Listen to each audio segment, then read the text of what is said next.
बिस्मिल्लाहिर्रहमानिर्रहीम। अस्सलाम वालेकुम students, this is doctor Adil और आप देख रहे हैं एलीट कंसेप्चुअल एकेडमी। जैसे कि आप सबको मालूम है कि हम लोगों ने क्लास 9 बायोलॉजी स्टार्ट की हुई थी अकॉर्डिंग टू न्यू सिलेबस और हम लोगों ने चैप्टर नंबर 3 का आगाज किया हुआ था।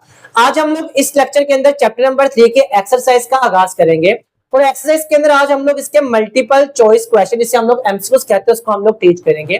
तो आए हम लोग बढ़ते हैं आगे पास पहले एमसीक्यूज की जानिब और पहला हमारा एमसीक्यूज है the process of cellular respiration occur in. Option number A पे लिखा हुआ है न्यूक्लियस, बी पे लिखा हुआ है माइटोकॉन्ड्रिया, चार्ली पे लिखा हुआ है राइबोसोम्स और डेल्टा पे लिखा हुआ है गोल्जी अपरेटस। यानी कि वो कह रहे हैं आगे पास इनमें से कौन सी सेल ऑर्गेनेल्स ऐसी हैं जिसमें क्या होता है सेलुलर रेस्पिरेशन का प्रोसेस होता है।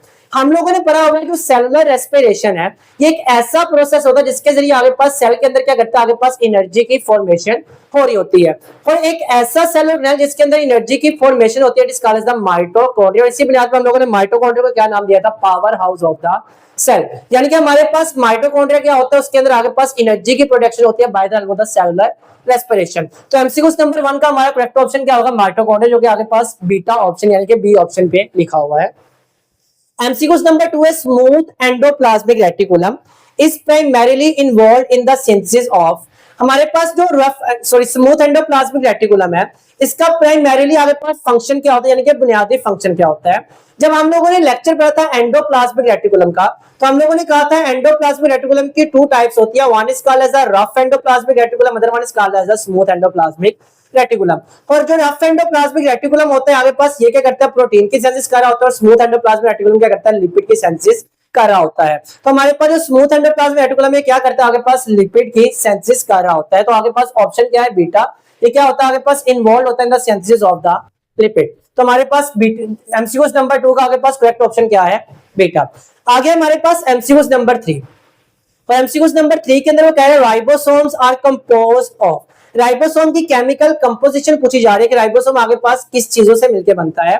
और जब हम लोगों ने राइबोसोम का टॉपिक पढ़ा तो हम लोगों ने बात की थी आगे पास जो यूकैरियोटिक राइबोसोम होते हैं it is form by the equal amount of protein and equal amount of the RNA. और एक स्पेशल किस्म का आरएनए इनके अंदर पाया जाता है which is called as ribosomal RNA. तो जो राइबोसोम होते हैं आगे पास 2 चीजों से मिलकर बनते हैं, one is called as the protein, other one is called as the RNA. तो हमारे पास प्रोटीन और आरएनए से मिलकर बनता है और आगे पास ये करेक्ट ऑप्शन किस पे लिखा हुआ है ऑप्शन नंबर ए यानी कि अल्फा ऑप्शन पे लिखा हुआ है। तो एमसीक्यूज नंबर 3 का करेक्ट ऑप्शन क्या है ए। तो आगे बढ़ते हैं हम लोग अपने एमसीक्यूज नंबर 4 की जानिब। तो एमसीक्यूज नंबर 4 के अंदर कह रहा है what is the primary function of the ribosomes. और जब हम लोगों ने राइबोसोम का टॉपिक पढ़ा था तो हम लोगों ने राइबोसोम के बारे में एक वर्ड इस्तेमाल किया था it is called as the protein factory. ये आगे पास एक ऐसा सेल ऑर्गेनेल है सेल के अंदर जो क्या करता है सेल के लिए आगे पास जितनी भी प्रोटीन बननी होती है आगे पास कौन बनाता है राइबोसोम्स बनाता है। तो राइबोसोम का आगे पास प्राइमरीली आगे पास प्रॉपर फंक्शन क्या है it is the protein synthesis, जो कि आगे पास ऑप्शन नंबर बी पे लिखा हुआ है यानी कि बीटा ऑप्शन पे लिखा हुआ है। तो हमारे पास अगला है एमसीक्यूज नंबर 5 और एमसीक्यूज नंबर 5 के अंदर कहता है which cell organelle is involved in packaging and modifying the proteins. जब हम लोगों ने टॉपिक पढ़ा था आगे पास जो प्रोटीन की सिंथेसिस होती है वो कौन करता है राइबोसोम करते हैं। कौन से राइबोसोम वो जो आगे पास साइटोप्लाज्म में पाए जाते हैं और वो वाले भी जो आगे पास क्या होते हैं रफ एंडोप्लाज्मिक रेटिकुलम के साथ अटैच होते हैं। और जब भी रफ एंडोप्लाज्मिक रेटिकुलम से जो प्रोटीन बनती है वो क्या करती है मजीद मॉडिफिकेशन के लिए या पैकिंग के लिए कहां पे जाती है एक और ऑर्गेनेल के पास जाते हैं which is called as the Golgi apparatus. और जितनी भी प्रोटीन ने सेल से बाहर जाना होता है उनको आगे पास पैकिंग कौन कर रहा होता है गोल्जी अपरेटस ही कर रहा होता है। तो हमारे पास वो वाला सेल ऑर्गेनेल जो प्रोटीन की मॉडिफिकेशन के अंदर और प्रोटीन की पैकेजिंग के अंदर रोल प्ले कर रहा होता है it is the Golgi apparatus, जो कि आगे पास ऑप्शन नंबर सी यानी कि चार्ली ऑप्शन पे लिखा हुआ है। तो आगे हमारे पास एमसीक्यूज नंबर 6 और 6 एमसीक्यूज के अंदर कहता है which cell organelle is responsible for breaking down the waste material. कहते हैं सेल के अंदर जो वेस्ट मटेरियल बनते हैं आखिर हम लोगों ने क्या करना होता है उसकी ब्रेकडाउन करनी होती है क्योंकि काफी आगे पास हार्मफुल इफेक्ट रखते हैं सेल के ऊपर। तो उनकी ब्रेकडाउन के लिए हम लोग कौन से सेल ऑर्गेनेल हमारे पास इस्तेमाल हो रहे होते हैं। तो हमारे पास लाइसोसोम्स के बारे में हम लोगों ने पढ़ा था। लाइसोसोम्स क्या करते हैं हमारे सेल के अंदर जितने भी वेस्ट मटेरियल होता है उसकी ब्रेकडाउन कर रहे होते हैं ताकि वो क्या करें हमारे सेल को आगे पास नुकसान ना पहुंचा सके। तो इसका आगे पास करेक्ट ऑप्शन क्या होता है lysosome which is the option number D यानी कि डेल्टा ऑप्शन। हमारे पास है MCQs number 7 which of the following cell structure involve in maintaining the cell shape. वो कौन सा ऐसा सेल का स्ट्रक्चर है जो क्या करता है सेल की शेप को मेंटेन कर रहा होता है। और हम लोगों ने जब टॉपिक पढ़ा था साइटोस्केलेटन के अंदर, तो हम लोगों ने पढ़ा था इसका मेन जो रोल होता है, it is the maintaining the shape of cell and providing the support to the cell. अब नाम से भी जाहिर होगा साइटोस्केलेटन, साइटो का मतलब होता है सेल, स्केलेटन ढांचा यानी कि सपोर्ट देने वाला। तो वो वाला स्ट्रक्चर क्या करता है, सेल का ढांचा बन जाता है, सेल को सपोर्ट दे रहा होता है, उसकी शेप को मेंटेन कर रहा होता है। It is called as a cytoskeleton. तो हमारे पास करेक्ट ऑप्शन क्या होगा, साइटोस्केलेटन, जो कि आगे पास अल्फा ऑप्शन यानी कि ए ऑप्शन पे लिखा हुआ है। आगे हमारे पास एमसीक्यूज नंबर 8, और एमसीक्यूज नंबर 8 के अंदर कहता है what is the main function of smooth endoplasmic reticulum in the cell. हम लोगों ने जब टॉपिक पढ़ा था आगे पास स्मूथ एंडोप्लाज्मिक रेटिकुलम, तो स्मूथ एंडोप्लाज्मिक रेटिकुलम के हम लोगों ने चंद फंक्शंस पढ़े थे कि क्या करता है, आगे पास लिपिड की सिंथेसिस कर रहा होता है, और ये क्या करता है, आगे पास जो टॉक्सिक मटेरियल होता है उसको डिटॉक्सिफाई कर रहा होता है, और जितनी भी ट्रांसपोर्ट हो रही होती है सेल के अंदर आगे पास सारी ट्रांसपोर्ट में करता है स्मूथ एंडोप्लाज्मिक रेटिकुलम ही करता है। आपकी बुक पूछ रही है व्हाट इज द प्राइमरी या main function of the smooth endoplasmic reticulum in a cell. तो इनका मेन फंक्शन क्या होता है, इसका मेन फंक्शन होता है सिंथेसिस ऑफ द लिपिड। जैसे कि रफ एंडोप्लाज्मिक रेटिकुलम प्रोटीन की सिंथेसिस कर रहा होता है, इसी तरह स्मूथ एंडोप्लाज्मिक रेटिकुलम क्या करता है, आगे पास लिपिड की सिंथेसिस कर रहा होता है। तो what is the main function, is the synthesis of the lipid, जो कि आगे पास ऑप्शन नंबर बी यानी कि बीटा ऑप्शन पर लिखा हुआ होगा। आगे हमारे पास एमसीक्यूज नंबर 9, और एमसीक्यूज नंबर 9 के अंदर कहता है which specialised region of the nucleus is responsible for the ribosomal assembly. हम लोगों ने बात की थी कि सेल के सेंटर के अंदर क्या पाया जाता है, न्यूक्लियस पाया जाता है, और न्यूक्लियस के अंदर भी एक स्फेरिकल ऑर्गेनेल पाया जाता है which is called as the nucleolus. और ये न्यूक्लियोलस आगे पास ये वो वाली पॉइंट होता है, वो वाली आगे पास जगह होती है जहां पे क्या होता है, राइबोसोम के सब यूनिट आगे पास असेंबल होते हैं, मिलते हैं और क्या बनाते हैं, राइबोसोम्स बना रहे होते हैं। तो वो पॉइंट, वो जगह जहां पे राइबोसोम की असेंबलिंग होती है, मिलते आगे पास बन रहे होते हैं, वो कौन सा पॉइंट होता है, वो पॉइंट होता है इट इज द न्यूक्लियोलस, जो कि ऑप्शन नंबर बी पे लिखा हुआ है। तो आगे हमारे पास एमसीक्यूज नंबर है 10, और 10 एमसीक्यूज के अंदर कहता है what is the main function of the nuclear pore. हम लोगों ने बात की थी आगे पास न्यूक्लियस, और बाहर क्या होता है, साइटोप्लाज्म होता है, और न्यूक्लियस के अंदर वाले मटेरियल का बाहर वाले साइटोप्लाज्म से राब्ता आगे पास जो ट्रांसपोर्ट हो रहा होता है, वो कैसे हो रहा होता है, by the help of the some pores which is called as the nuclear pores. तो न्यूक्लियर पोर्स होते हैं, उनसे चीजें आगे पास क्या करती है, ट्रांसपोर्ट करके साइटोप्लाज्म के अंदर जा रही होती है।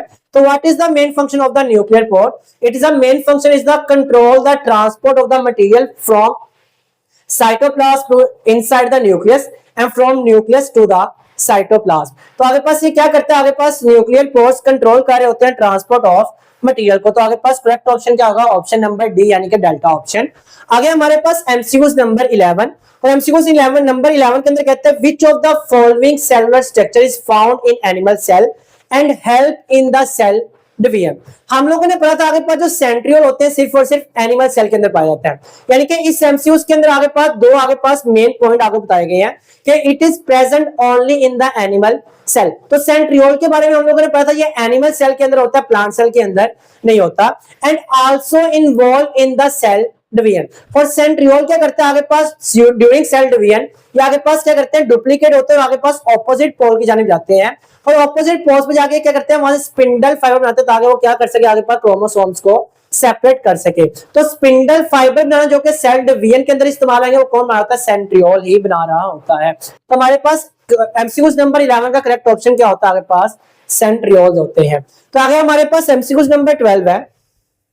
तो एमसीक्यूज नंबर 12 के अंदर कहता है which subcellular organelles plays a crucial role in the energy production within the cell. Option number A पे लिखता है एंडोप्लाज्मिक रेटिकुलम, बी पे लिखता है गोल्गी ऑपरेटस, चार्ली पे लिखता है माइटोकॉन्ड्रिया, और डेल्टा पे लिखता है लाइसोसोम्स। तो बात एमसीक्यूज के अंदर फिर कर रहा है एनर्जी प्रोडक्शन की। तो एनर्जी प्रोडक्शन का जहां पे वर्ड आएगा तो याद रखना, हम लोगों ने आगे पास माइटोकॉन्ड्रिया के बारे में क्या कहा था, it is a power house of the cell. ये आगे पास सेल के लिए एनर्जी बनाता है, जिसकी वजह से हम लोग क्या कहते हैं, इसको power house of the cell भी कह रहे होते हैं। तो हमारे पास करेक्ट ऑप्शन क्या होगा, एमसीक्यूज नंबर 12 का Charlie option which is the mitochondria. तो माइटोकॉन्ड्रिया क्या करता है, आगे पास सेल के लिए आगे पास एनर्जी की प्रोडक्शन कर रहा होता है। आगे हमारे पास एमसीक्यूज नंबर 13, और एमसीक्यूज नंबर 13 की बात करें तो in the multicellular plant which cell type is responsible for the production of the glucose. अगर मैं आगे पास प्लांट सेल के अंदर बात करूं तो प्लांट सेल के अंदर जो ग्लूकोज बनती है एक प्रोसेस के जरिए बनते हैं which is called as the photosynthesis. अब जो फोटोसिंथेसिस होती है वो होती कहां पे, एक ऑर्गेनेल हम लोगों ने पढ़ा था क्लोरोप्लास्ट। तो क्लोरोप्लास्ट के अंदर क्या होता है, क्लोरोफिल होता है जो कि आगे पास सनलाइट में सूरज की रोशनी को आगे पास कन्वर्ट कर रहा होता है किसके अंदर, chemical energy which is present in the glucose. तो फोटोसिंथेसिस के जरिए क्या होती है, ग्लूकोज की फॉर्मेशन होती है जो कहां पे होती है, आगे पास क्लोरोप्लास्ट के अंदर हो रही होती है। अब क्लोरोप्लास्ट किन सेल्स के अंदर पाया जाता है, तो हम लोगों ने सेल स्पेशलाइजेशन का टॉपिक पढ़ा था, तो तब हम लोगों ने पढ़ा था आगे पास क्या होते हैं, प्लांट के अंदर एपिडर्मल सेल्स भी होते हैं और मेसोफिल सेल्स भी होते हैं। और मेसोफिल सेल ही आगे पास वो वाले सेल होते हैं जहां पे क्या होता है, फोटोसिंथेसिस हो रही होती है। तो वो सेल जहां पे आगे पास ग्लूकोज की फॉर्मेशन होती है वो क्या होते हैं, आगे पास मेसोफिल सेल्स होता है। आगे पास करेक्ट ऑप्शन क्या है इसका, डेल्टा। तो हमारे पास आगे है एमसीक्यूज नंबर 14। एमसीक्यूज नंबर 14 के अंदर वो कहता है विच organelle can double it's number by itself. वो कहता है पूरे आगे पास सेल के अंदर वो कौन सा ऑर्गेनेल है जो क्या करता है, अपने नंबर को खुद इंक्रीज कर सकता है। तो हम लोगों ने दो ऐसे ऑर्गेनेल पढ़े थे जो अपने आगे पास नंबर को खुद से आगे पास इंक्रीज कर सकते हैं, यानी कि जिनके पास अपने एंजाइम्स होते हैं, अपने ही राइबोसोम्स होते हैं, अपने ही क्या होता है, डीएनए भी पाया जाता है। One is called as the mitochondria, other one is called as the chloroplast. दोनों के पास क्या होता है, अपना डीएनए भी होता है, अपना राइबोसोम भी होता है, अपने एंजाइम्स भी होते हैं, और ये खुद को आगे पास रेप्लिकेट भी कर सकते हैं, अपने नंबर को इंक्रीज भी कर सकते हैं। आइए ऑप्शन में पढ़ते हैं कि इन दोनों में से कौन सा लिखा हुआ है। तो ऑप्शन नंबर 1 के अंदर कहता है राइबोसोम्स, ऑप्शन नंबर बी के अंदर वो लिखता है आगे पास लाइसोसोम, चार्ली के अंदर लिखता है माइटोकॉन्ड्रिया, डेल्टा के अंदर लिखता है गोल्जी अपरेटस। तो हम लोगों ने पढ़ा दो organelle which is called as the mitochondria chloroplast. तो आपकी बुक आगे पास लिख रही है mitochondria which is the option number C, यानी कि चार्ली ऑप्शन। तो एमसीक्यूज नंबर 14 का करेक्ट ऑप्शन क्या है, सी।